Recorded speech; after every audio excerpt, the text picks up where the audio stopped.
ఉన్న బంగారాన్ని విడిపించి ఆ రోజు ఆన్లైన్ రేటుకే మేము కొంటాం. Sharma gold company. నమస్కారం, వెల్కమ్ టు సుమన్ టీవీ. నేను గీతాంజలి. ప్రస్తుతం మనతో పాటు సాహితీ ఆధ్యాత్మికవేత్త రోజిష్మాన్ గురువు గారు ఉన్నారండి. 30 పాసురాలతో ఈ ధనుర్మాసంలో మనం ఆ కృష్ణయ్యని కొలుచుకుంటాం, గోదాదేవిని తలుచుకుంటూ. అంటే అసలు ఎలా మనం వాటిని పఠించాలి? తమిళంలో ఉంటాయి పాసురాలు, మనం అసలు వాటిని చదవగలమా, ఎలా చదవగలగాలి, దాంతో పాటుగా తెలుగు అనువాదం ఏంటి, అసలైన అర్థం ఏంటి, ఇవన్నీ తెలుసుకుందాం. ప్రత్యేకించి రోజిష్మాన్ గారు తమిళంలో ఉన్నటువంటి పాసురాలను తెలుగులో అనువదించారు, మనందరికీ అర్థమయ్యే విధంగా. వాటి గురించి వివరిస్తూ వస్తున్నారు. ఇందులో భాగంగా మనం ఇవాళ 11వ పాసురం గురించి తెలుసుకుంటున్నాం. గురువు గారితో మాట్లాడదాం. గురుగారు నమస్కారం అండి.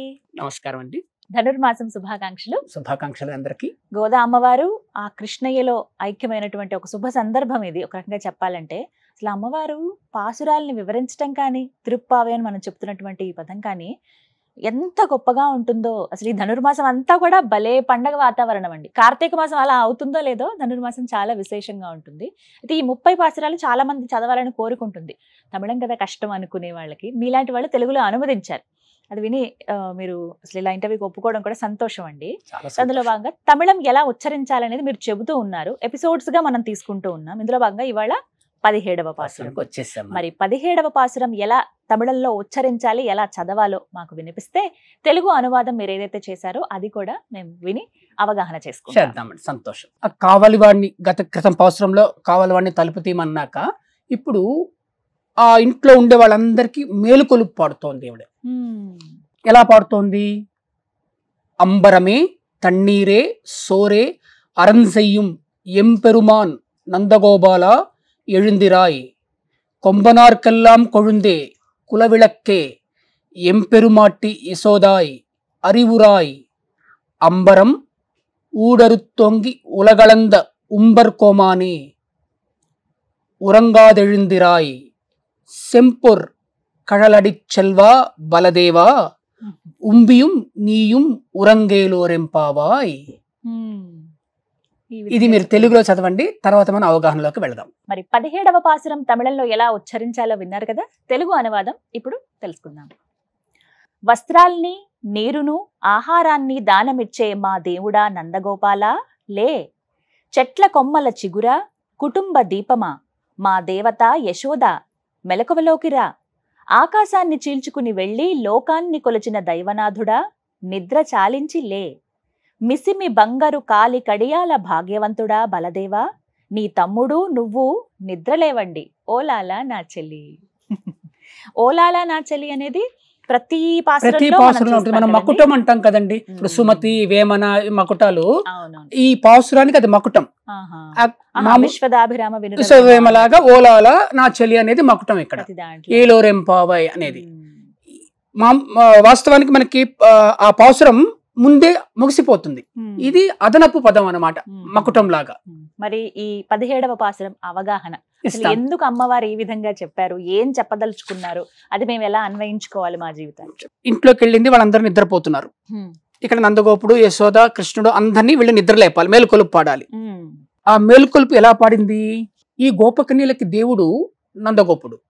అందుకనే కావలసిన బట్టల్ని, నీళ్లను, తిండిని ఇస్తూ తమకు దేవుడైన ఆ నందగోపుణ్ణి లెమ్మన్నాక, అంటే లే అన్నాక, చెట్ల కొమ్మల చిగురా అంటూ తమ దేవత అయిన యశోదను లెమ్మంటోంది ఆండాళ్ళు. చెట్ల కొమ్మల చిగురు అని యశోదను అనడం చాలా బాగుంది. ఆలోచించండి, యశోదని ఎన్నో ఏదో అంటాం మనం మామూలుగా, చెట్ల కొమ్మల చిగురు అనడం చాలా బాగుంది. చిగురు చాలా లేతగా ఉంటుంది, ఒక అద్భుతమైన సంబోధన. చెట్ల కొమ్మల చిగురా అని యశోదను అనడం చాలా బాగుంది. ఇక్కడ ఈ రోజుల్లో మరి ఎంతమంది దీని మీద ఆలోచన ఉందో తెలియదు, కానీ ఒక ఇంటికి, కుటుంబానికి ఇల్లాలే దీపం. అంతే కదా, ఒక ఇంటికి, కుటుంబానికి ఇల్లాలే దీపం. అందుకే కుటుంబ దీపమా అంటోంది యశోదను. కుటుంబ దీపమా అంటూ ఆ సత్యాన్నే ఆండాళ్ళు నమోదు చేస్తోంది ఇక్కడ. అంటే అప్పటి నుంచి, అంటే ఈ ఇల్లాలే ఇంటికి దీపం అనేది ఇవాళ వచ్చిందో, 200 ఏళ్ల క్రితం వచ్చిందో కాదు, 1000 ఏళ్ల క్రితమో, 2000 ఏళ్ల క్రితమో మన భారతీయతలో అది భాగంగానే ఉంది. అందుకనే ఆండాళ్ళు ఆ మాట అంది, కుటుంబ దీపమా అంది. ఇల్లాలు కుటుంబానికి దీపం కావడం అంటే మనకి ఇల్లు, ఇల్లాలు, కుటుంబం ఇవి ఉండడం, వీటికి ఇల్లాలే దీపం కావడం మనకి ఆండాళ్ కాలంలోనే అంతకు ముందో కూడా ఉందో మనకు తెలియదు. అంటే ఆండాళ్ కాలం నుంచి ఉందని మనకి ఈ పాసురం ద్వారా తెలుస్తోంది. ఈ పాసురం అంటే ఈ భారతీయ సత్యం ఇవాళ రోజులకి మనకి సరిగ్గా అర్థమైతే, సవ్యంగా ఆచరణలో వస్తే, నిలబడితే మన తర్వాతి తరాల భవిష్యత్తు భవ్యంగాను భద్రంగాను ఉంటుంది. ఇది మనమే చూసుకోవాలి. ఆకాశాన్ని చీల్చుకుని వెళ్లి లోకాన్ని కొలిచిన దైవనాథుడా అంటూ వామనుడిగా వచ్చి ఇంతింతై వటుడింతై మరియు తానింతై నభోవీధి పైనంతై తోయద మండలాగ్రమున కల్లంతై ప్రభారాశి పైనంతై చంద్రుని కంతై ధ్రువుని పైనంతై మహర్వాటి పైనంతై సత్య పదోన్నతుండగుచు బ్రహ్మాండాంత సంవర్ధి అయినటువంటి ఈ పద్యం పోతన గారు రాసింది. అటువంటి విష్ణువును ఉద్ఘాటిస్తోంది ఆండాళ్. అంటే ఆకాశాన్ని చీల్చుకుని వెళ్లి లోకాన్ని కొలిచినంటే అలా విష్ణు వామనుడిగా వచ్చి అలా ఆకాశాన్ని చీల్చుకుని పైకి వెళ్ళిపోయాడని అది చెప్తోంది అనమాట. ఇక్కడ మిసిమి బంగారు కాలి కడియాల భాగ్యవంతుడా బలదేవా అంటే వాళ్ళు ఇక్కడ కడియాలు కట్టుకుంటారు కాళ్ళకి, అది అంటుంది. అది ఎలా ఉంది, మన సొక్కం బంగారం అంటాం, తమిళలో సొక్క తంగం అంటాం, అదే మిసిమి బంగారం, ఆ మెరుస్తుండే బంగారం. అయితే తప్త కాంచన సంకాశం అంటాం. అట్లాగా ఈ మిసిమి బంగారు కాలి కడియాల భాగ్యవంతుడా బలదేవా అని అంటూ బలరాముడిని గొప్పగా సంబోధిస్తోంది ఆండాళ్. వెళ్ళి దైవాన్ని, ఆ బంధువుల్ని కళ్ళెత్తి చూడడానికి నిద్రలెమ్మని ఆండాళ్ కోరుకున్నట్టుగా మనము నిద్ర లేచి దైవం దగ్గరికి వెళ్దాం. ఈ విధంగా 17వ పాసురంలో అమ్మవారు వివరించారన్నమాట.